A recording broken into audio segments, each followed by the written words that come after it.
Thank you very much. My name is Andy Lepeau. I'm Associate Publisher for Editorial at InterVarsity Press and proud co-sponsor of the Wheaton Theology Conference, as we have been for almost 20 years now. We are very pleased and privileged to be part of this gathering and to see all of you here. So welcome. We have two speakers for our session this afternoon, so our format will be to have the first speaker and then the second speaker. And I will give an intro. We're really on top of this. It's very creative. So I will introduce our first speaker and then our second, and then we'll have 20 or 30 minutes for Q&A after that. So our first speaker this afternoon is Timothy Larson, who is the McManus Professor of Christian Thought at Wheaton College. And this year he's also a visiting fellow at All Souls College at Oxford University. He's a contributing editor to Books and Culture and has edited a number of books, including the Cambridge Companion to Evangelical Theology with Dan Trier, who spoke this morning, and also previous Wheaton Theology Compendium, Women, Ministry, and the Gospel, which he co-edited with Mark Husbands. So this afternoon, we're privileged to hear Timothy speak on the evangelical reception of Bonhoeffer. Timothy.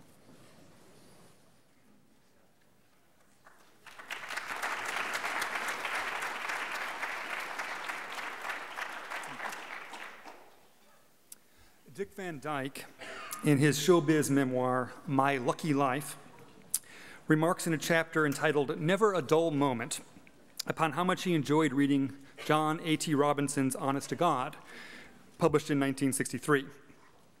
He was so impressed he wrote the bishop a fan letter and even looked him up when he was in England to film Chitty Chitty Bang Bang. Van Dyke had a genius for physical comedy, which was founded upon his astonishing flexibility. And as the bishop was no less flexible in his own chosen calling, Robertson and Van Dyke got along famously, even doing a radio program in which they pontificated on how the church needs to change in the light of modern thought. We may take Dick Van Dyke's enthusing over Honest to God as illustrative of just how big a splash that book made. It sold over 1 million copies and became an inescapable point of discussion for anyone interested in contemporary Christianity. It was also a controversial book which set out to decommission traditional Christian beliefs and to commend liberal or radical theological moves in their stead. Robertson mentions by name C.S. Lewis and Dorothy Sayers as figures still writing in the old traditional way that he thinks is no longer tenable and needs to be replaced. In order to achieve these ends, Robertson attempted to popularize the thought of three theologians, Paul Tillich, Rudolf Bultmann, and Dietrich Bonhoeffer. The Bishop of Woolwich proceeded on the assumption that Bultmann's dictum that one cannot both use electricity and believe in miracles was a profound insight, rather than a self-flattering non sequitur. Following Tillich, Robertson revealed breathlessly that God is actually up there, is not actually up there, but rather the ground of our being, theologians having hitherto lacked spatial reasoning. Bonhoeffer was drawn upon for his musings on religionless Christianity in the posthumously published Letters and Papers from Prison. Hitherto, the theology of Dietrich Bonhoeffer had not been widely noticed, let alone much discussed in the English-speaking world. At the time of the publication of Honest to God, the conventional assumption was that Bonhoeffer was not nearly as important to modern theology as Bultmann or Tillich. Bonhoeffer then quickly became a hero of iconoclastic radicals, most notoriously the attention-grabbing Death of God theologians. It is not biased to claim that these theologians fundamentally misrepresented and distorted Bonhoeffer when they drafted him for their own secular agenda, as one of their own prophets, William Hamilton, professor of systematic theology at Colgate Rochester Divinity School, the co-author of Radical Theology and the Death of God, and the generally acknowledged leader of this school of thought, admitted it. Quote, "We made creative misuse of Bonhoeffer." It is also important to bear in mind that this was a wider cultural atmosphere and concern, and not merely an insider scholarly trend by tenure and promotion-seeking academic theologians. Time magazine famously ran a cover on the 8th of April, 1966, which was predominantly pure black, set off with a border in imitation of traditional mourning paper and accompanied by the stark question in red, "Is God dead?" In other words, for most evangelicals, the conversation about Bonhoeffer's thought began in 1963 and was therefore, from the very beginning, completely enmeshed in unorthodox contexts in which he was portrayed as part of the same theological cause and trajectory as Bultmann and as a herald and champion of the triumph of secularism. Stephen R. Haynes, who has written the most about evangelical reactions to Bonhoeffer, has observed, Bonhoeffer appeared on the radar of lay evangelicals about 1965. In his book, The Bonhoeffer Phenomenon, Haynes begins the story of evangelical reactions with an article in Christianity Today in 1966, that is 3 years after the sensation of Honest to God. That article, however, as well as one that same year in Moody Monthly, were both informed by a book that Haynes does not mention. The Abolition of Religion, a Study in Religionless Christianity, was written by the evangelical Leon Morris and published by InterVarsity Press. It refers to Honest to God in the very first sentence, and it appeared in 1964. And as it appeared in 1964, Morris and InterVarsity Press were quick off the mark indeed. In it, Morris argued that Bonhoeffer had both radical and conservative thoughts. Morris's judgment on this diversity in the Bonhoeffer corpus is that they are, quote, contradictory ideas, ideas which I see no way of harmonizing. Nevertheless, Morris emphasizes that it was unfair to lump Bonhoeffer together with either Tillich or Bultmann. Morris approved of the cost of discipleship and ethics, and therefore argued a discontinuity thesis. That is, that some of the statements in the letters are new departures which are incompatible with Bonhoeffer's earlier writings. Morris sought to be fair and charitable to Bonhoeffer and to affirm what he was able to affirm, even in the letters. Notably, and particularly in the context of that time, I think Morris should get full credit for the perceptiveness and openness of this. He conceded that evangelicals do need to repent of sometimes adopting a God of the gaps mentality. Nevertheless, as the subtitle of his study suggests, Morris was mainly perplexed and perturbed by the concept of religionless Christianity. He took it to mean that Bonhoeffer was calling for an abandonment of corporate worship and other explicitly Christian practices such as evangelism. The argument of the abolition of religion is essentially that Christianity cannot be sustained without these disciplines, however, and therefore religionless Christianity is wrong-headed and dangerous. The 1966 article in Christianity Today had the unpropitious title, Religionless Christianity, Is It a New Form of Gnosticism? It opened by identifying religionless Christianity as one of the current theological fads, thus once again situating the conversation in the light of the radical misappropriation of Bonhoeffer. The author, the philosopher Milton D. Hunnix, was even more emphatic than Morris in assuming that religionless Christianity was a program for, quote, the abandonment of the church, of personal piety, and even of personal salvation, unquote, as well as holy living, evangelism, and substantive Bible beliefs. Hunnix was so committed to retaining the category of religion that he even commended Tillich as more conservative than Bonhoeffer, because the American theologian assumed human beings are inherently religious. The article in Moody Monthly in 1966 was notably more sympathetic and nuanced than this one in Christianity Today. It was written by Charles Horn, a professor of theology at Moody Bible Institute, and was given the much less tendentious title, What is Bonhoeffer Theology? It might help, however, to recall what era of evangelicalism we are exploring here. The other article asking a probing question in the same issue was entitled, Is Beat Music Eroding Our Youth?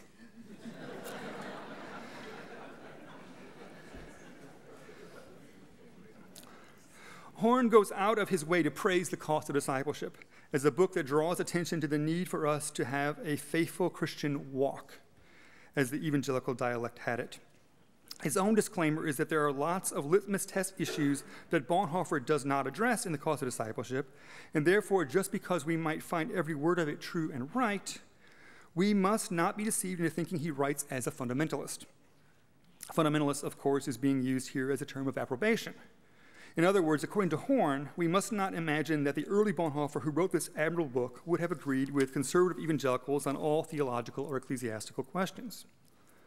Horn even conceded that the perplexing phrase from the letters could be used in a fitting way because religion can be defined pejoratively. When the term religion is used to denote a mere outward profession rather than a genuine Christianity, we would gladly plead for this kind of religionless Christianity. Horn then quotes Isaiah chapter 1, verses 11 through 13, as a biblical example of this kind of critique of religiosity.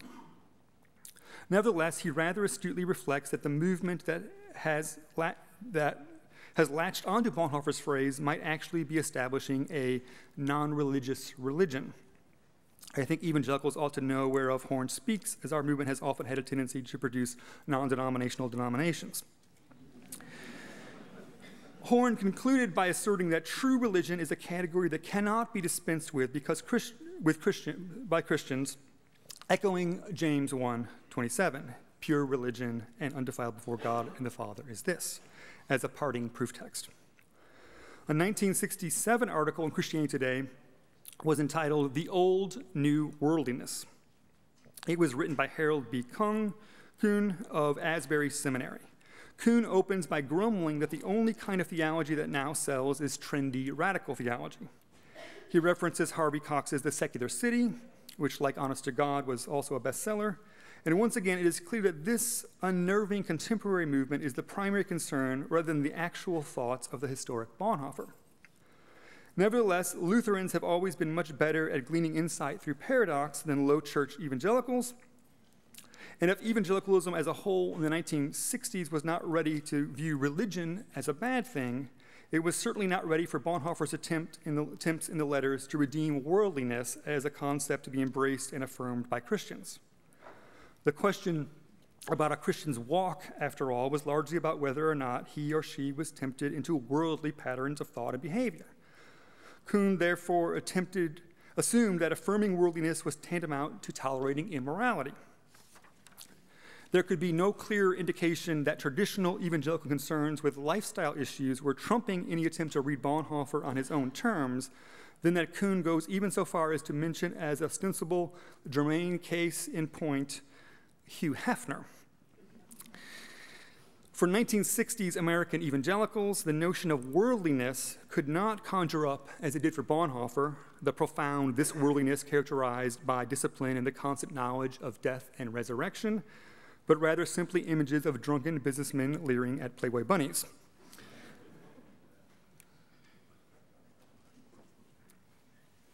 The most negative early response to Bonhoeffer's thought that I had found by an evangelical is a review essay by Cornelius Van Til, which was published in the Westminster Theological Review in 1972. As Van Til fought bravely and sacrificially in the fundamentalist modernist conflict of the 1920s and 30s, one may therefore charitably surmise that this maniacal and deranged attack on Bonhoeffer was a manifestation of post-traumatic stress disorder. The decidedly pro-Bonhoeffer wave was already rising within evangelicalism, however, and thus a part of Van Til's rage was prompted by very positive comments about Bonhoeffer's theology that had been made in The Banner, an official publication of the solidly theologically conservative Christian Reformed Church. On the discontinuity question, Van Til argues for continuity in the Bonhoeffer corpus, with the twist that it was unorthodox rather than orthodox from beginning to end. There are philosophical underpinnings, Van Til averred, which make Bonhoeffer's Christology not the Christ of the Scriptures, even though this is not apparent on the surface of his writings. Van Til saw a polarization between the forces of good and evil, with Kant as the father of the evil faction and Bonhoeffer as one of his heirs in this unfaithful lineage. Attempts to see part of Bonhoeffer's thought as having affinities with orthodoxy are not only misleading, they are deadly. There are superficial similarities, Van Til analogized, between North Vietnamese and South Vietnamese soldiers, but this should not be allowed to obfuscate the fact that one is your ally and the other your sworn enemy. Bonhoeffer's thought is on the side of the enemies of Christ. Quote, "It is the battle of Armageddon that is now being waged between them, and every man is involved in it," unquote. I have seen a fair number of feisty conference sessions in my day, and as scholarly critiques go, I take saying that a theologian is on the wrong side in the Battle of Armageddon as fairly thoroughgoing. Van Til's position of rejecting Bonhoeffer's theology in toto as pernicious is championed today by Richard Weikart, a historian at California State University. In 1997, he published a rather obscure book by a thoroughly obscure press. The Myth of Dietrich Bonhoeffer is his theology evangelical. In it, Weikart tells a kind of personal deconversion narrative from the pro-Bonhoeffer camp. As a young evangelical, he had been blessed by reading The Cost of Discipleship and Life Together, and therefore was naively in favor of Bonhoeffer's theology. He was then shocked when he read Letters and Papers from Prison. Weikart resolved this dissonance by constructing his own continuity thesis, which is very similar to, if not identical with, Van Til's, whom he curiously does not cite. Bonhoeffer's thought, Weikart asserts, is based in philosophical assumptions which are incompatible with Orthodox Christianity, and thus even the early works are unsound. Evangelicals do not notice how dangerous these books are because they have become accustomed by their Bible reading habits to taking texts literally. Bonhoeffer, however, uses Orthodox words and phrases but does not mean Orthodox things by them. Weikart explicitly claimed that it was not safe to allow believers to read even Life Together or The Cost of Discipleship. Weikart has since continued to advance this position, including in a 2011 article in Trinity Journal, So Many Different Dietrich Bonhoeffers, which is partially an attempt to expose Eric Metaxas' biography as presenting a portrait of Bonhoeffer that is too evangelical-friendly. In this article, Weikart again warns that a seemingly pious veneer covers a rotten foundation. Neither Bonhoeffer nor most German theologians believed in such things as propositional truths, timeless or universal morality, and absolutes. Weikart, of course, is decidedly untypical, as the evangelical movement today is overwhelmingly marked by euphoric Bonhoeffer mania.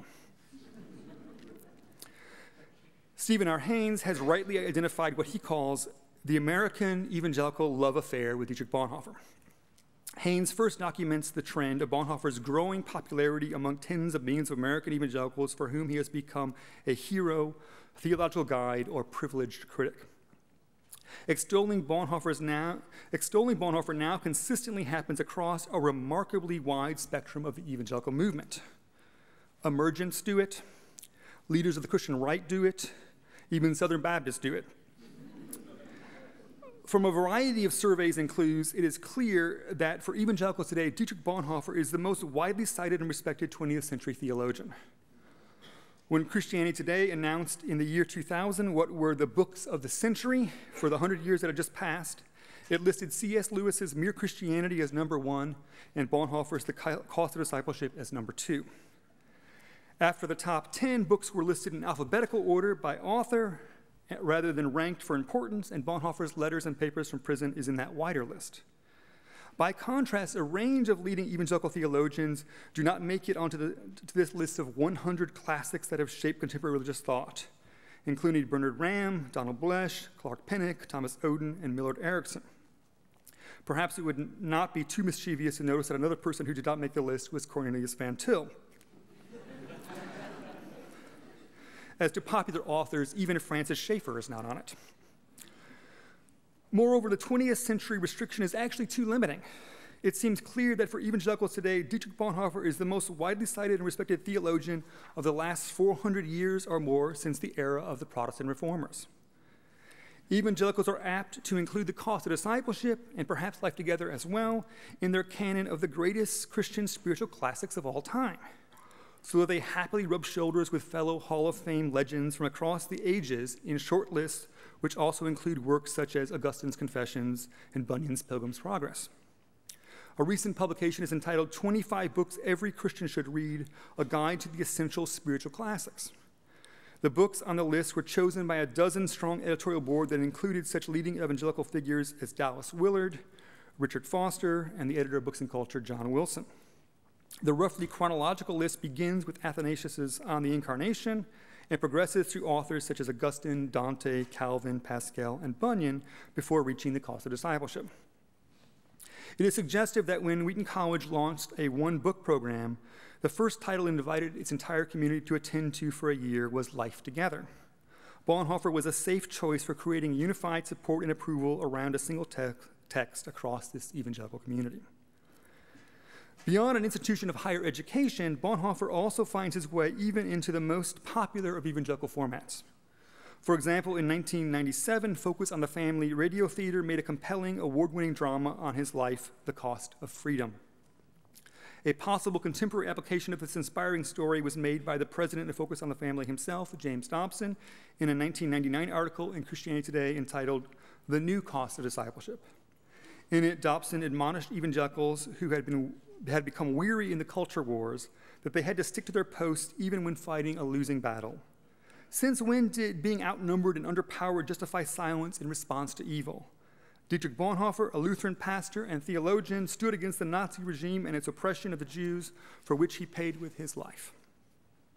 Another example is Bethany House's popular Men of Faith series. These books are specifically designed for homeschoolers and are marketed as stories which provide an inspiring example of a man dedicated to living fully for God. Besides volumes on Martin Luther and John Calvin, every title in the over 40 books in this series so far is a figure from the 18th century to the present, and with two exceptions, they are all clearly evangelicals. The two exceptions are C.S. Lewis and Dietrich Bonhoeffer. Other figures in the series include Jim Elliot, George Mueller, D.L. Moody, Charles Spurgeon, Charles Finney, Oswald Chambers, Billy Graham, and Charles Colson. There is even a volume entitled Francis and Edith Schaeffer, with Edith apparently being given honorary status as a man for the purpose of inclusion in the Men of Faith pantheon.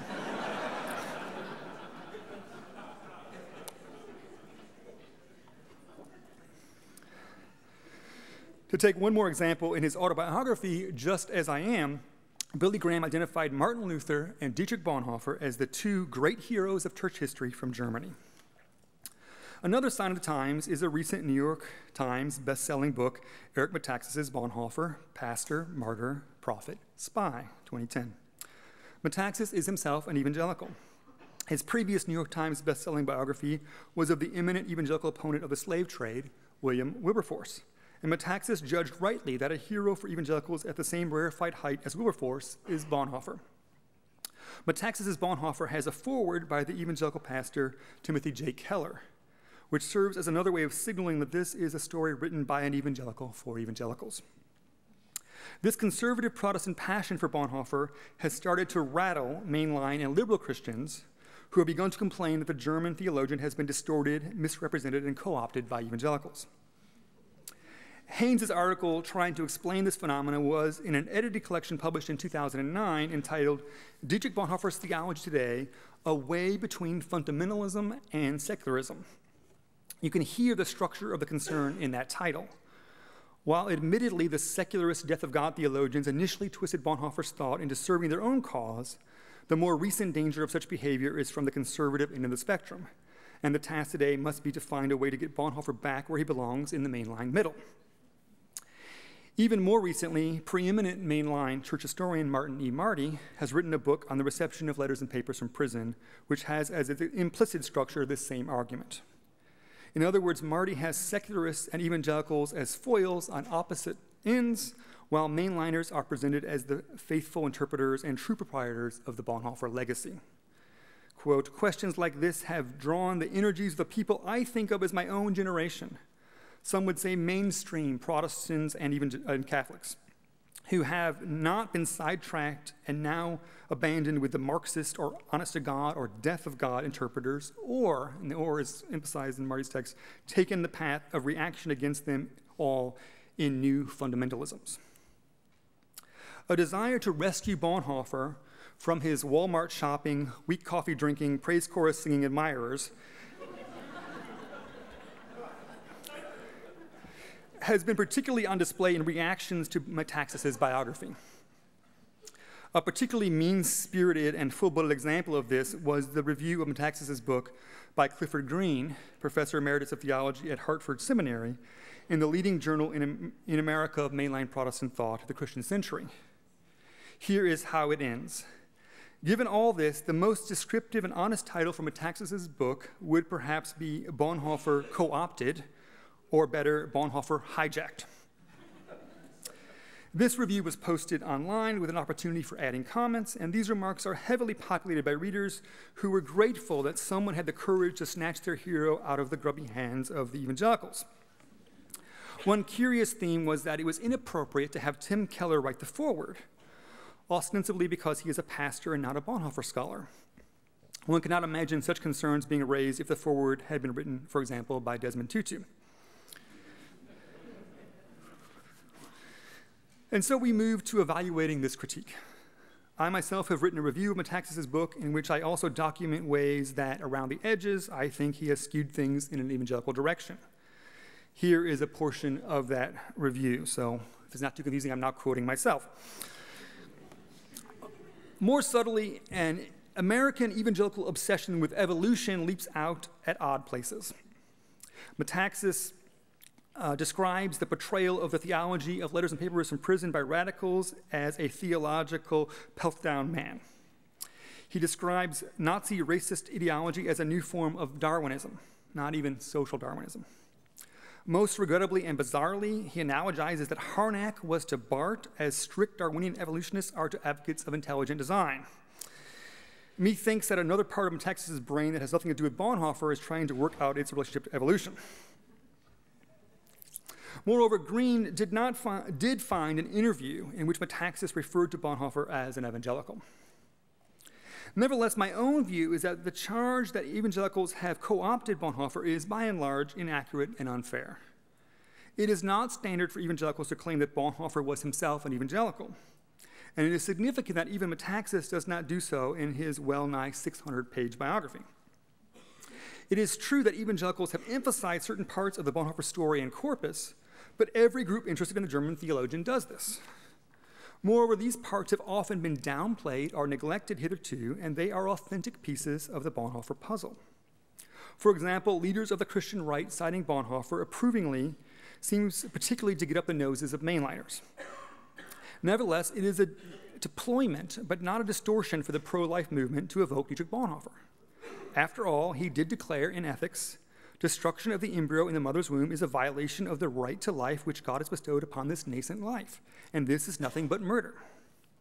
Mainline Christians were thrilled with the way that Bonhoeffer's thought was utilized in the anti-apartheid movement in South Africa, and it is not at all clear how one could justify this while simultaneously condemning the pro-life use of Bonhoeffer as inappropriate. Mainliners are also annoyed by the suggestion that Bonhoeffer had a conversion experience in 1931. Haynes writes, ironically, Eberhard Bethge supplies impetus for an evangelical reading of this experience by describing it under the heading, "The Theologian Becomes a Christian." This is just plain odd. Bonhoeffer himself had described his state before this experience, which changed everything for him by saying, "I had not yet become a Christian." Bethge's heading is a merely descriptive one, which, far from editorializing, merely uses Bonhoeffer's own language.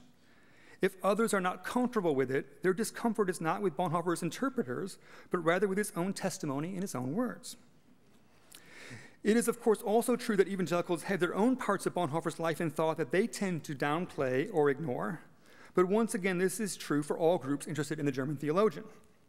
To give just one rather mischievous example, Bonhoeffer's suggestion in the letters that one response to our secular age should be that ministers no longer receive a salary certainly did not inspire John Robinson to forfeit his income as a bishop.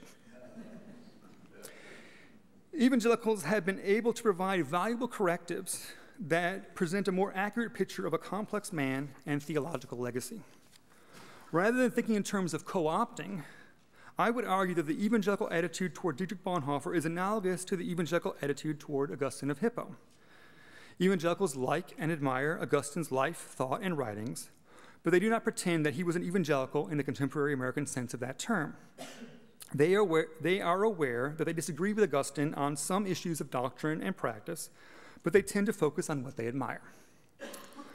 One way this analogy breaks down, of course, is that it would be anachronistic to think of Augustine as an evangelical, while the evangelical movement in the contemporary American sense did exist in Bonhoeffer's day.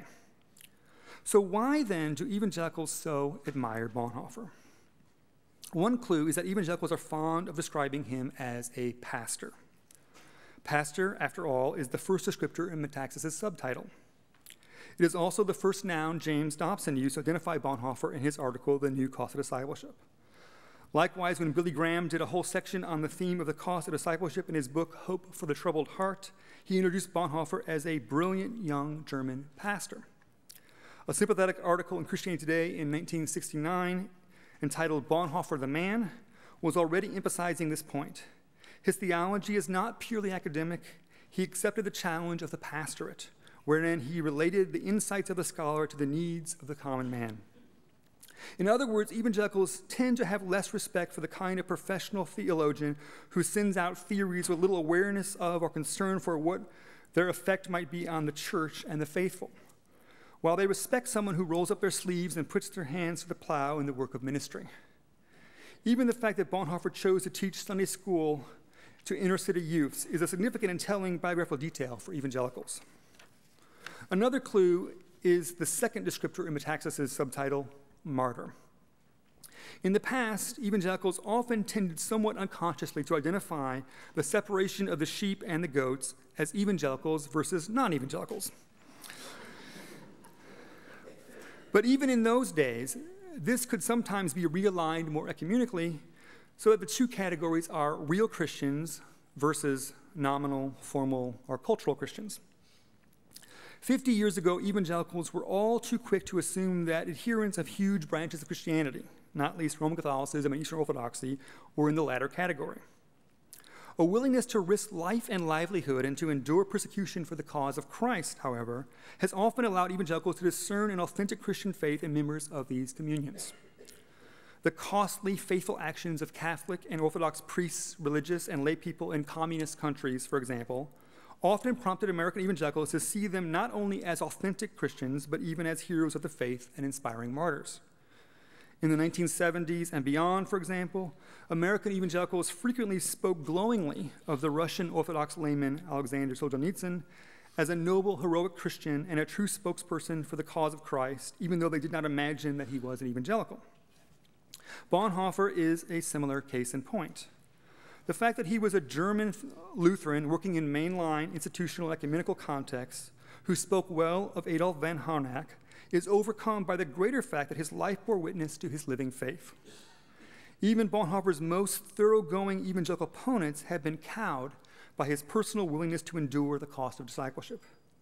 No less a critic than Cornelius Van Til conceded that Bonhoeffer's brave actions in the church struggle meant that he could not help comparing him to his fundamentalist hero, J. Gresham Machen. Leon Morris humbly acknowledged, quote, "In common, I am sure, with many others, I have felt the tepidity of my faith rebuked as I have read his burning letters from prison, and have caught revealing glimpses of a man who stood firm and was faithful even unto death. One who lives in easy circumstances has no business to complain about the martyrs." Van Til and Morris, of course, still felt the need to sound the alarm that Bonhoeffer's theology was dangerous. But evangelicals increasingly came to believe that the life informs the writings, and therefore that they had a growing predisposition to read them in an orthodox way if two opposing interpretations both seemed reasonably possible.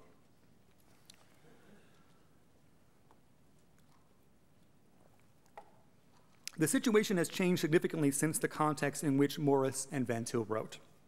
Most obviously, death of God theology is now itself dead. And so worries about getting sucked into a radical, unorthodox, contemporary theological movement no longer loom large.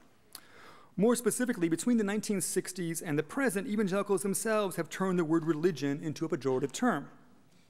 It has become an almost ubiquitous evangelical slogan to say that Christianity is a relationship, not a religion. To take a random example, my nephew, who attends a public secular university in Britain, was recently telling me about the evangelical student group on campus. They were organized into outreach small groups, something along the lines of the Alpha model. These groups have as their theme, Jesus without religion. Indeed, Jesus Without Religion is the title of a 2007 book published by InterVarsity, revealing that 40 years on from that press's The Abolition of Religion, the connotations of that term had changed, as it were, radically for evangelicals. Jefferson Bethke, an evangelist from Mark Driscoll's Mars Hill Church in Seattle, has created a YouTube video entitled "Why I Hate Religion But Love Jesus." With 20.6 million views so far, I guess evangelicals have well and truly wrested Trinityness and popularity back from the death of God theologians. These examples, of course, might be a long way from what Bonhoeffer himself meant by religionless Christianity. But the point is that evangelicals are now positively attracted by, rather than allergic to, this formulation. And they certainly no longer assume that James 1:27 means that they need to defend rather than decry the category of religion. From 1990 through 2002, I assigned letters and papers from prison every year to classes of students at evangelical institutions of higher education, first in Britain, and then in Canada. And I did not find that they were repulsed by Bonhoeffer's comments about religionless Christianity. Proving their true evangelical credentials, however, I never ceased to be amazed at how often students were shaken to discover in the letters that the great Christian Dietrich Bonhoeffer was a smoker.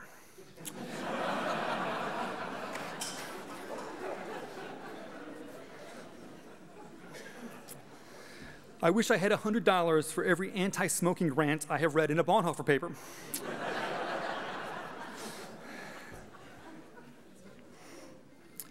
Moreover, even the early commentators who assumed that religionless Christianity meant the end of Christian practices were aware that Bonhoeffer had also spoken about maintaining spiritual disciplines in secret, disciplina arcanum, and that the letters themselves, as well as the testimony of others, bore witness that Bonhoeffer continued to pray, read his Bible, sing hymns, lead worship, and otherwise provide explicitly spiritual ministry to his fellow prisoners, even while he was advocating religionless Christianity.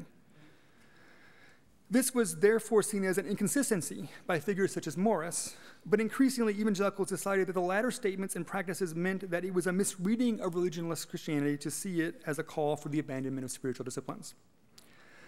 Not least in the reasons why the reception of Bonhoeffer by evangelicals has become so positive is the simple fact that evangelicals have always appreciated the cost of discipleship. If worldliness was a word that had wide currency in the evangelical subculture as pejorative, conversely, evangelicals had maintained the language of discipleship, even though it had dropped out of fashion in many other Christian circles. From its founding to the present, the evangelical movement has always been concerned about the problem of nominal Christianity, and the cost of discipleship was a forthright biblical attack on that woeful spiritual state. Both Life Together and the Cost of Discipleship do not have the technical, inaccessible, stodgy, and pretentious feel of many writings by modern academic theologians, present company accepted, of course, but rather are devotional, edifying, and focused on Christian living rather than theorizing. That is to say, the genre of these writings is one that evangelicals particularly value. Having attempted to explain the widespread evangelical enthusiasm for Bonhoeffer today, I would like to return now to his early reception by evangelicals in order to introduce a couple additional sources that I think are suggestive. The first is a sympathetic and perceptive article entitled Dietrich Bonhoeffer, the Man and His Beliefs, which was written by Klaus Runia, principal of Reformed Theological College in Australia, and published in Eternity magazine in 1965. Runia's comments commends some of Bonhoeffer's writings, especially The Cost of Discipleship, but also Ethics, as real gems that make for very profitable reading. He goes on to explore letters and papers from prison, providing an astute synopsis of the main theological themes that are presented therein. He then thoughtfully evaluates this material without either accepting or rejecting the controversial claims in toto. Runio argues that Bonhoeffer is on to something in his negative stance towards religion, going so far as to muse, "It is striking indeed how little the New Testament speaks in religious terms." On the other hand, he avers that Bonhoeffer's determination to greet the world come of age with joyful enthusiasm, while partially correct, was unbalanced. Quote, "He leaves no room whatever for the tragic aspects in this process of secularization." Runia goes on to document Bonhoeffer's ongoing spiritual practices to demonstrate that he did not mean by religious Christianity an abandonment of a life of prayer and devotion. This 1965 article, even in such a popular venue as Eternity magazine, reveals a thoughtful evangelicalism that had not been thrown off balance by liberal and radical appropriations of Bonhoeffer. Okay, I've just got one paragraph left, but I'm a 19th century scholar, so my paragraphs are long. My real hope as I waded into researching this project, however, was not to have to start the story of the evangelical reception of Bonhoeffer in 1965, as Stephen R. Haynes has done, but rather to find an early evangelical voice prior to, and therefore unclouded by honest to God, and its aftermath. This quest was fulfilled when I hit upon a book which Haynes had not found, nor had Marty or anyone else discussing the evangelical reception of Bonhoeffer. Brothers of the Faith was published by Abington Press in 1960. The author was the evangelical Anglican missionary to India and then Bishop Stephen C. Neal. In Brothers of the Faith, Neal dedicated an entire chapter to Dietrich Bonhoeffer and worldly Christianity. In it, he provided a very evangelical-friendly reading of Bonhoeffer's life and thought, and one that focused on letters and papers from prison. If this was co-opting, it was done naively without any sense that this is a contested legacy over which one needs to fight. In complete contrast to the hopes of Bishop Robinson and the fears of figures such as Richard Weikart, which would all come later, Neal viewed Bonhoeffer as a man of absolute principles, who therefore provides the antidote for the contemporary climate of relativism. The confessing church is presented as almost a kind of protest against liberal or radical attempts to update Christian thought, as their agenda is described as standing fast by the great confessions of faith of the period of the Reformation. Bonhoeffer was a man of principle because of a deep, living faith. What was the secret of his power? A reality of inward life, which is often lacking in the professed and professional servants of the church. Far from being embarrassed or perplexed by the controversial passages in the letters, let alone alarmed by them, Neal quotes them with relish. His reading of them was that in getting to know working-class people in prison, Bonhoeffer, the academic, had become inflamed with an evangelistic concern that there was an appalling distance that separates the churches and their members from the way in which ordinary men think and live their lives and make their decisions. The theology of the letters was a call to replace a pale and unproductive pietism with a form of Christianity that was robust enough to meet the real needs of real people. Again, if that sounds like a misreading, it was an innocent one. Neal did not need to make a chapter of his book about Bonhoeffer, nor did he need to focus on the letters when writing about Bonhoeffer, nor did he need to help people who had already been disturbed by Bonhoeffer's thoughts in the hands of liberals and radicals to learn to assess it aright. This chapter was simply there because of Neal's own exuberance for Bonhoeffer and his ideas, including his late startling ones. As a general comment which can be applied to Neal's defense, it should also be observed that as Bonhoeffer was being a provocateur, playing with paradoxes in these sayings and reflections in the letters, it is not easy for anyone to interpret them without either domesticating them or taking them too literally. Moreover, Neal had a prescient sense that Bonhoeffer would emerge from his status as a minor theologian into a major voice in contemporary theology. Quote, perhaps, like Soren Kierkegaard, he will come into his own only long after his death, unquote. After a turbulent period in the 1960s and 70s, Neal's prophecy has proved exceedingly abundantly true for the evangelical community. Thank you.